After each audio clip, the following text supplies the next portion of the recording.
Cara, eu acho que as urnas foram fraudadas mesmo. Eu acho que, na real, o Lula foi eleito no primeiro turno. É polêmico dizer o óbvio, mas assim, chega a ser inocência pensar que as urnas precisaram ser fraudadas no Brasil pro Lula ganhar. Me surpreende ainda que tenha tanta gente pensando que o país onde a MC Pipoquinha é tratada como deusa, enquanto várias professoras que deram a vida pra proteger os seus alunos em atentados são esquecidas, não elegeu mesmo um condenado por corrupção em todas as instâncias. Cara, o país onde o bandido sai primeiro da audiência de custódia que é o policial, o país onde todo caminhão que tomba é saqueado, o país onde as pessoas não podem ver um erro numa promoção de uma empresa que já querem tirar proveito, o país onde o fulano vai na Zara só pra ficar procurando preço em euro pra levar roupa de graça, não tem a mínima chance de dar certo. Metade do Brasil realmente mereceu o Lula, bicho. Lula é o pai dos pobres mesmo, mas é aquele pai que chega bêbado em casa, bate na mulher, xinga os filhos, gasta todas as economias de casa pra comprar pinga e quando é preso ainda chama a esposa de louca. O Brasil é a eterna mulher de malandro, né? Então o PT se elegeu em 2003, se elegeu em 2006,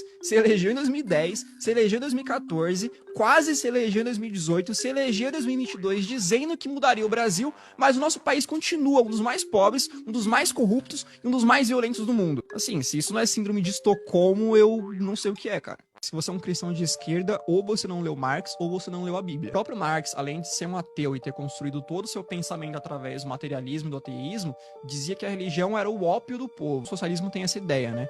De que a religião, principalmente o cristianismo, é uma arma que a burguesia encontra para manipular a tal classe trabalhadora e fazê-la acreditar numa busca constante e idealizada pela felicidade, além de servir para manter os mais pobres obedientes. Essa é a tese dessa galera. Os preceitos de não matarás e não roubarás, que são muito caros para nós cristãos, não passam de conceitos deturpados de bondade para essa galera. Não à toa, por exemplo, o Lenin tinha vários ensinamentos de matar, de usar o terror como arma política, de usar o terror e a morte como arma revolucionária. Marx dizia abertamente que a família, um valor muito caro também importante para todos os cristãos presente na Bíblia, era uma instituição capitalista e opressora que deveria ser destruída. Todos os países onde a esquerda avançou, seja com governos progressistas ou de fato com revoluções, perseguiu de alguma forma católicos e evangélicos. Basta ver o que está acontecendo agora, infelizmente, na Nicarágua, onde um grupo de freiras brasileiras, por exemplo, foi expulso do país depois a milícia do Daniel Ortega, aliado do Lula, entrar invadindo e destruindo a igreja delas. Além de não fazer sentido ser cristão e socialista por causa da própria teoria marxista, também não faz sentido ser cristão e socialista pela própria prática. Jesus pregava ali a caridade voluntária, não a tomada forçada da propriedade alheia. O jovem militante de esquerda é o exemplo vivo do porquê que eu defendo tanto o ensino de qualidade sem viés ideológico na sala de aula. Porque, mano, pensa comigo.